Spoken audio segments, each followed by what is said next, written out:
morning, afternoon, evening, or night to all of you, and welcome to a new episode of Regular Reviews. I know, there's no one there. No one out there watching this. This place is so lonely sometimes.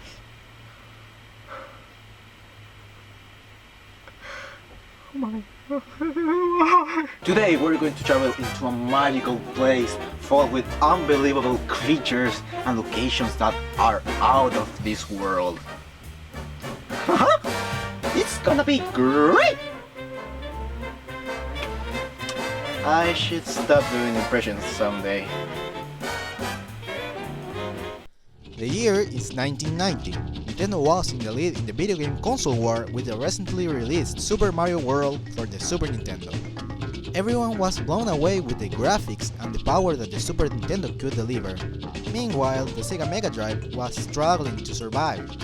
Sadly, Sonic the Hedgehog was nowhere to be seen. What could Sega do? They needed some games to prove that they had a good console that players could also enjoy. And then, everything got clear for Sega. In November of the same year, they released a little game called Castle of Illusion starring Mickey Mouse. It was met with critical acclaim, and it was not only considered good, it was one of the games people should own if they had a Sega Mega Drive. The music was great, the graphics were great, and the platform, oh my god, it's perfect. Everyone loved this little masterpiece. Then Sonic the Hedgehog came and no one cared about Mickey Mouse anymore, the end.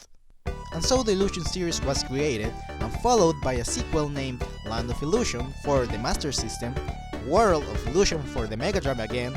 I fucking love this game! And then the last game of the series, Legends of Illusion for the Master System. It also had some spin-offs starring Donald Duck.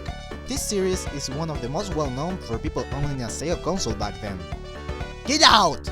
We haven't heard anything about these games until 2013 when Sega released a trailer teasing a remake for Castle of Illusion. The internet didn't believe this. Well, some of them, me included.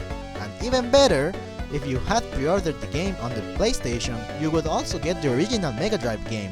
And guess who pre-ordered the game? It wasn't me. I bought it one day after it was released. My inner child is crying right now. Yeah, Castle of Illusion!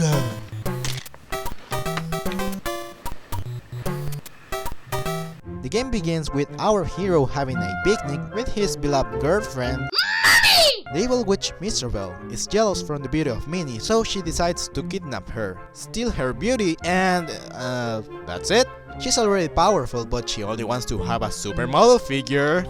So remember, kids, nothing is enough until you fix your appearance. Mickey chases after the witch until he stumbles in front of Miserable's castle.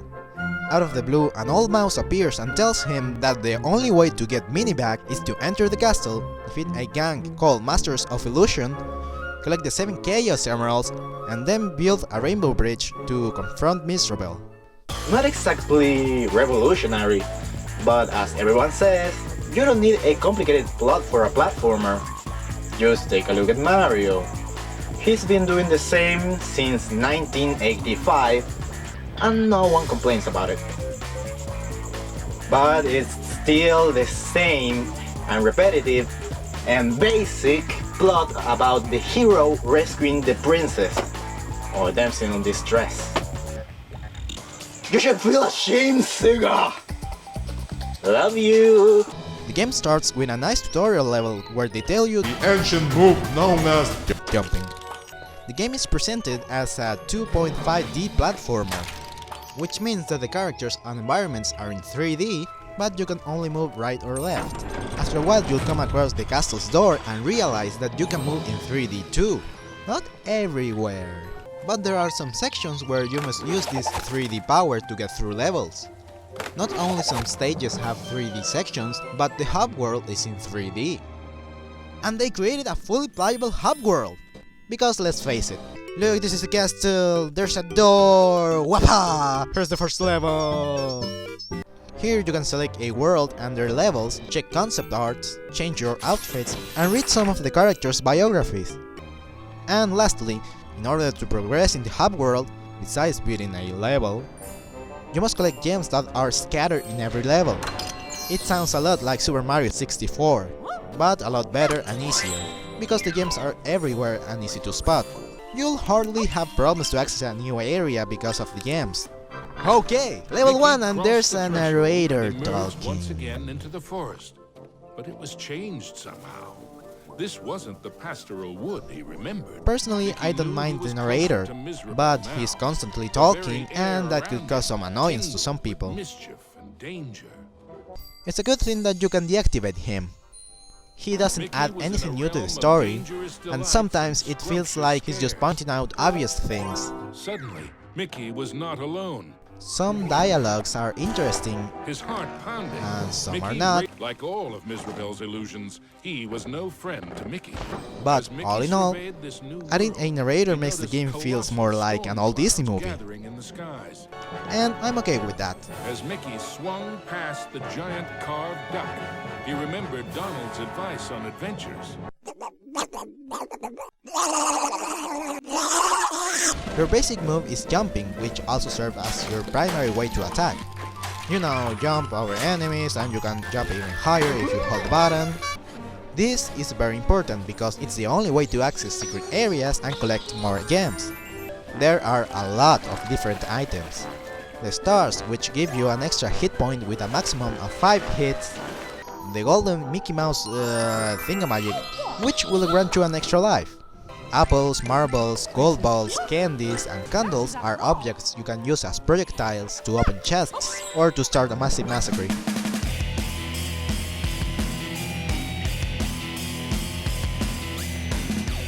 There are statues you can collect to obtain biographies from bosses, and lastly, cards and papers, which will let you change your attire. There are only 3 outfits and they do nothing special. Mickey controls amazing. Every jump and movement is really satisfying to execute. You press a button or move the stick and Mickey will obey you without a doubt. You're my slave now, Mickey. Why are you hurting yourself, Mickey? Now, it's time to sit down and appreciate the hard work that everyone at Sega Australia Studios put into everything you see in each level. Every brick or door in the hub world, the leaves on the forest, the structures in the land of toys, and you can clearly see that this takes place in somebody's room. The ruins and waterfalls inside a cave, the big amount of books there are in the library. Looking through glass, the land of candy, it speaks for itself. It's a delight to regard every single environment. It may not be the latest photorealistic graphics out there, but each character, object, and background is really detailed and beautifully done. The cartoon feeling and Disney magic, it's all here. There have been a lot of times where I just stopped playing and decided to listen to the soundtrack. You cannot say that the person behind the music did not put effort here. Every stage sounds similar to the original, but with a modern touch. It feels even more immersive than before, and, like the original, it has situational tracks. Being chased by a giant apple,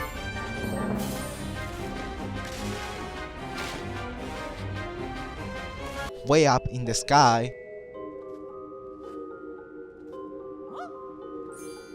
running inside a magical hat,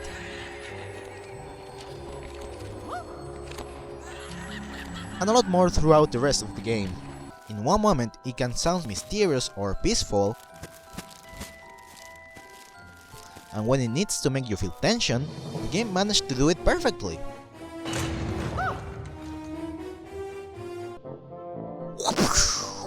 Grant Kirkhope is the mastermind behind the music. You know, the guy who composed the soundtrack for GoldenEye, Banjo-Kazooie, Banjo-2, Perfect Dark, Viva Piñata, Banjo-Kazooie, Nuts and Bolts, and you better get out of here before people start hating. Donkey Kong 64, Kingdom of Amalur, Cityville 2. That was cancelled. Oh, Nuts and Bolts, come back here.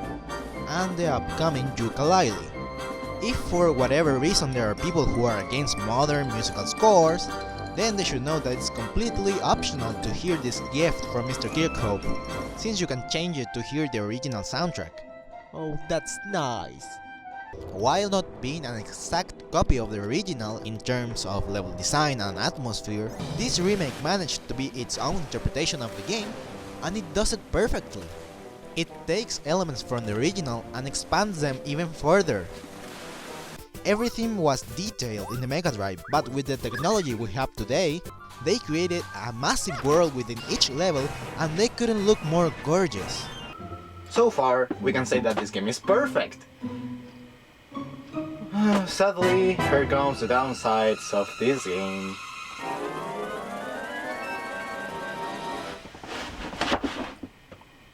Ow. This game is short.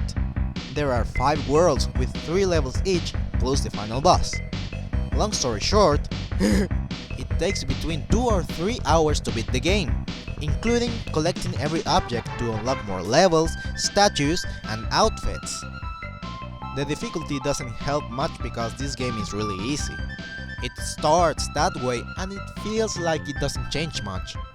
The more you progress, you'll become aware of the presence of more enemies and death traps, which doesn't mean that it becomes more challenging. I might be too harsh on this since in the latter levels I started losing more health than in the beginning, but the number of lives have not decreased a lot. The only reasonable explanation for this is that it is a kids game. You don't expect kids to handle perfectly a hard game, but that doesn't mean that the developers should treat them like they're brainless babies.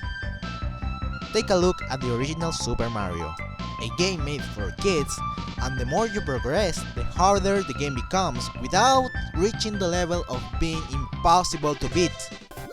The original Castle of Illusion was indeed an easy game, especially the bosses. In the remake, the level design and bosses are slightly different, and I can clearly see that it is a little more challenging. It is a little more difficult than the original, however it remains being easy. The bosses are a little more complex. The old oak tree used to just roll around, but here he also jumps. The Jack in the Box used to jump around and then try to attack you. Now he does something different every time you hit him. The aquatic green goblin things used to appear out of nowhere to attack you. The remake takes place underwater while the guy tries to chase you and then attack you. There's a shadow version of Mickey, and he does nothing but waste your time. It could have been a mini-boss, but nothing special happens here. The candy dragon used to attack you. Here he throws cookies. The clockmaker used his hammer to attack. Now he does the same, but he adds a spin attack. One big difference is that Grant Kirkhope composed a new track for each boss, which are awesome. I have to say that the new boss battles are an improvement over the original because they look more menacing and the way they try to attack you is more creative. But they are still easy. What makes these bosses special is their presentation, their new moves, and everything around you. All this along the new music gives the player a unique and entertaining new experience. The whole battle is an engaging and colorful spectacle. I simply didn't want to beat the bosses just to get to see more of it.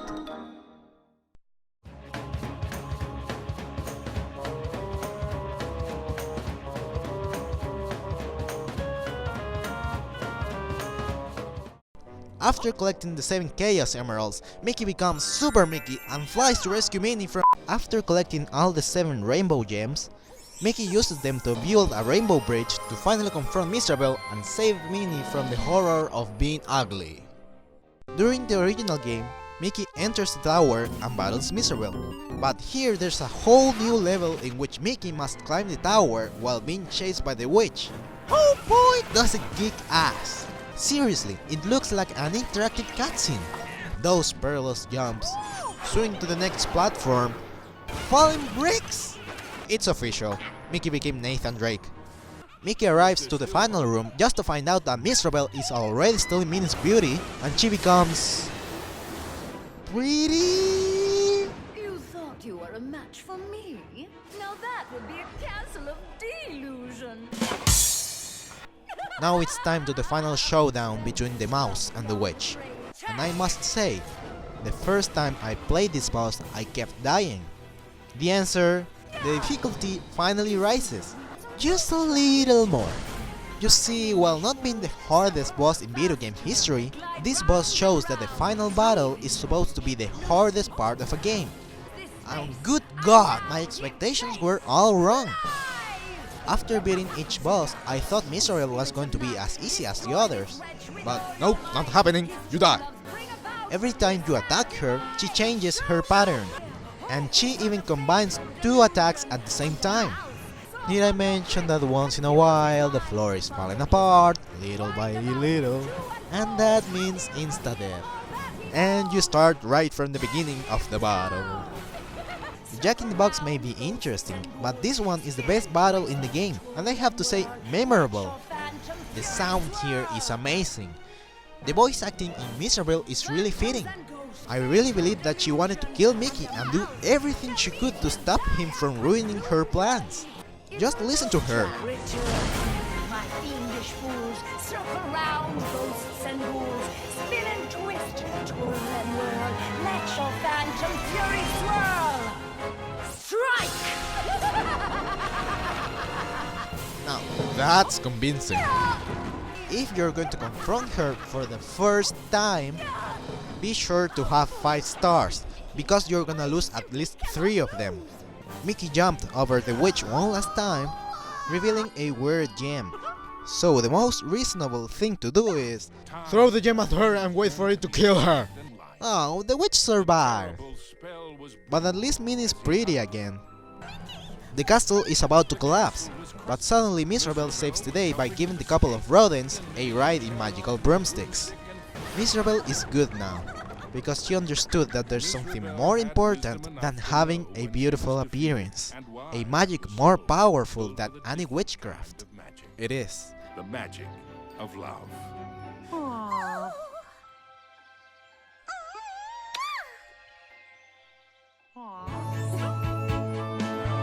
What do you expect? It's a Disney game. Even the bad guys have the right to live.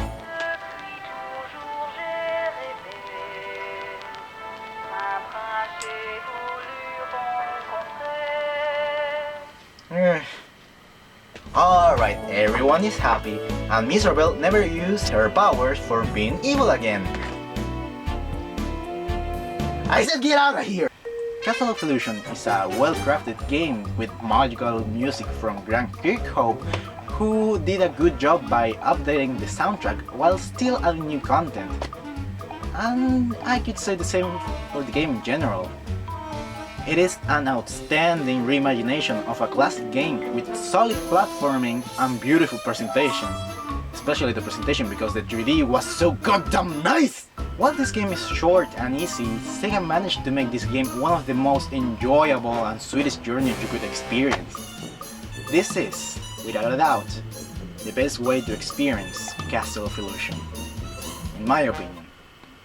So people don't get upset with me. And this is the end of the video. I don't have anything else to show. What about some guitar?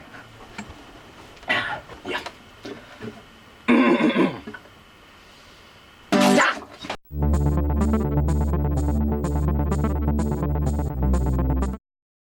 Hello people from the internet. If you made it to this point, then you should know that you're awesome, and I want to thank you for sticking until the end of this video.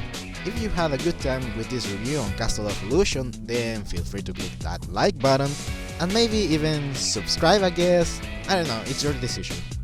But if you do, YouTube will let you know whenever I upload a new video for your possible entertainment. If you want to see more, then you can check this video where I did a review on Goat Simulator, or this video where I played a cover of World Bowser. You can also check in the description below links to my Facebook, Twitter, and Tumblr accounts for extra content, such as drawings, and some text maybe. Look at this. There are even more if you click the links. Alright, that would be everything. Have a nice day and goodbye.